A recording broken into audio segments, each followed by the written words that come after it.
Hey everyone, and welcome back to FSi DFS. I am McKinley412. I'm one of the MLB coaches here. If you're new to FSI, welcome. If you are a returner from last season, welcome back. We had a great season last season, and we look forward to making videos for you guys, previewing slates, early slates, main slates, all throughout the season when we can. So what we do at FSI, like I said, we are a DFS organization, business, whatever you want to call us. And this is just an example of the core sheet that we do hand out. We obviously can't give full lineups out, but we kind of can guide people in the right direction. So what we'll do is we give cores for kind of like a cash core, a GPP core, for DraftKings. This is actually DK. I'll put this in right here. And FanDuel on the bottom. You can kind of see up at the top, we have the showdowns. We give 3 plays for each of the showdowns, adding some notes in, whether like weather is going to be important or, pitching, all that stuff. We list some of our favorite high salary pitchers, mid-tier, cheap pitchers that we like, pitchers that we want to fade completely, and then batting stacks, top stacks of the slate, some GPP stacks that we really like, guys that are really cheap, and then some leverage stacks, kind of teams that might be going under the radar, but we still think are in a great spot. And then tiers. So we post this sheet in our Discord for the main slates. And then if there's an early slate with a handful of games in it, we'll do one for that too. But we'll have this on the website as well. All the information to sign up for FSi DFS is down in the description below. So please come check us out. We got daily subscriptions, weekly, monthly, yearly, whatever you feel comfortable with. Please come check us out. We would really appreciate it. So let's get into the slate here. And once again, as early MLB season kind of always happens, we got some weather that we have to be paying attention to, some cold weather to be paying attention to. In Detroit, it looks like it's going to be about 40 degrees and rainy in the morning. It looks like maybe by first pitch, things could be all right. And then in Chicago, it's looking like high 30s, rainy and strong winds blowing in.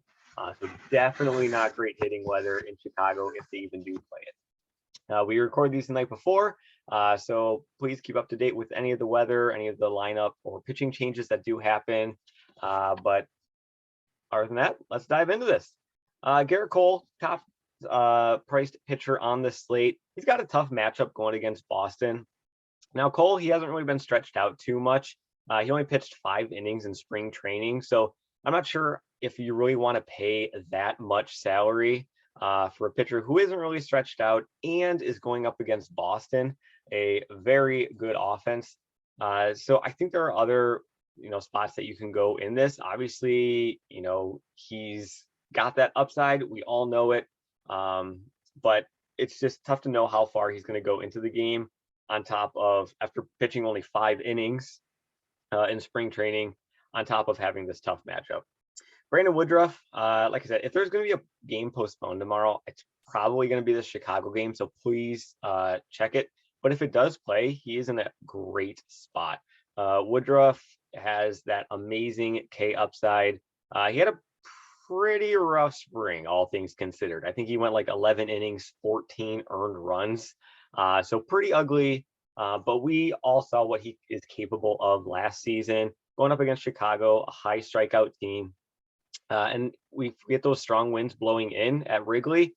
He's just going to make for a great spot there. Aaron Nola going up against Oakland. Oakland, if you don't know, is just like in full rebuild mode. They're selling everybody. They're not buying anybody. So this lineup is just getting depleted. And they're probably, do I want to say they're the worst team in the AL?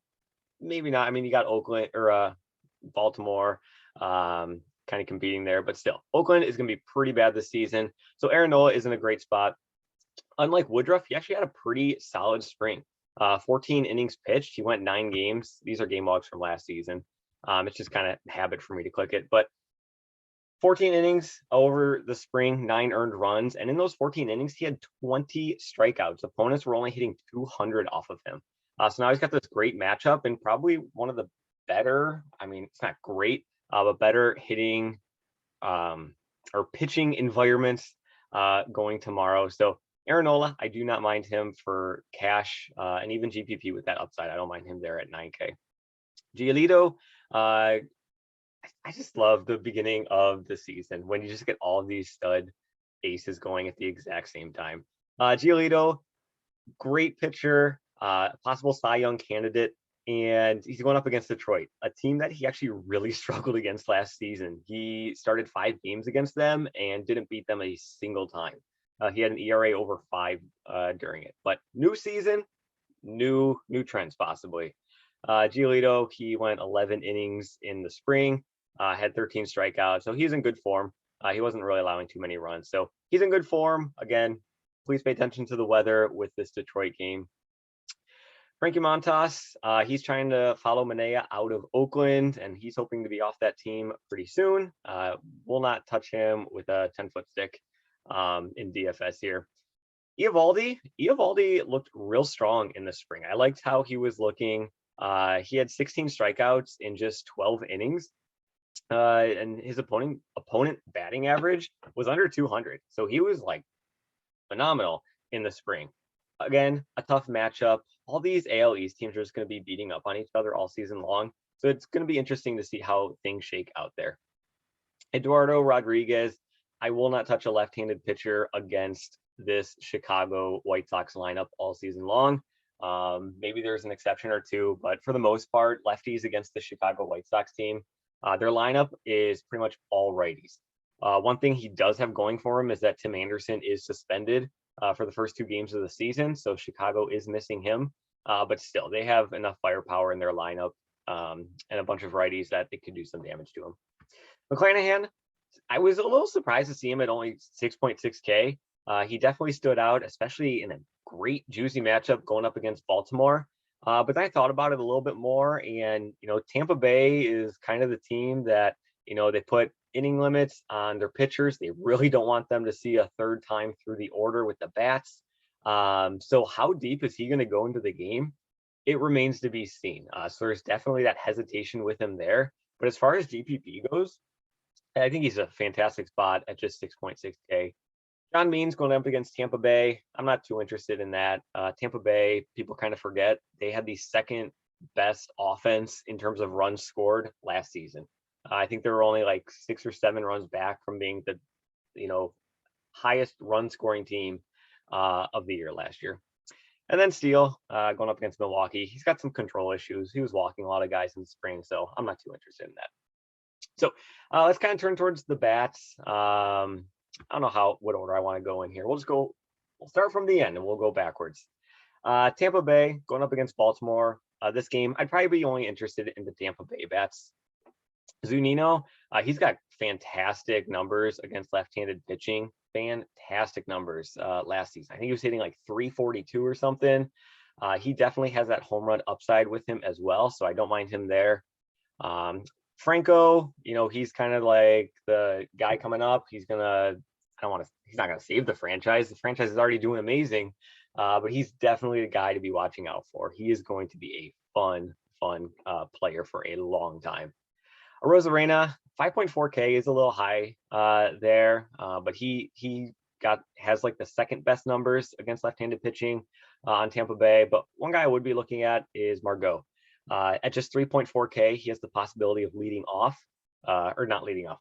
batting in the 3 spot in this lineup and kind of in the heart of the order. So at 3.4K on a team with arguably one of the highest implied run totals tomorrow, I do not mind him as kind of like a little bit of a salary savings there. Arozarena, he's fine, but like again, 5.4, I think he's just a little bit too expensive. In this Oakland Philly game, it's probably going to be Philly that I'm interested in, obviously. Montas, I didn't really touch on his spring numbers at all, but they were ugly. I wrote them down here. Opponent batting average, they were hitting over 400 against him in 10 innings. So not a huge sample size, but he obviously wasn't great. Like I said, he doesn't want to be there. I mean, Oakland is in full rebuild mode. He's probably hoping to be shipped off to another team here. Philadelphia, their big lefties are going to be Schwarber and Harper. And remember, this is the team that added Nick Castellanos from Cincinnati over the offseason. So I like Philly, but man, the top they're just so expensive. Harper at 6'2", Castellanos to 5'8", 5'7" for Schwarber. It's going to be tough to fit them in. Real Muto at 4.4K isn't too bad. Didi Gregorius actually has some of the best numbers in this lineup against right-handed pitching. So, him at 3.9 isn't too terrible. He's probably going to be batting kind of in the middle to lower in the order, maybe like the sixth spot. But again, at 3.9K, he's got some of the best numbers against right-handed pitching for this team. Obviously, Harper is like number one, but 6.2K, that's some serious change if you're going to be going there. This Milwaukee-Chicago game, I have really no interest in any of the bats. If the game does play, it's 20-mile-an-hour winds blowing in. It's going to be 35 degrees. It's going to be freezing. Just like the worst imaginable hitting weather that you can get. I'm not going to play any Cubs guys going against Woodruff. And Milwaukee, you could vouch for them, but still, maybe as like some value plays you could go for some of their righties. Hey, they added Hunter Renfroe. Forgot about that. So maybe you want to go with Milwaukee there. But I feel like the majority of their guys are kind of like the left-handed hitters with like Yelich and Tellez and Wong and those kind of guys. So not too interested in this game. Chicago White Sox, like I said, this team, they're pretty much all righties, essentially all right-handed hitters. Anderson, he's out. He got suspended for doing something stupid to an umpire, so he's out for 2 games.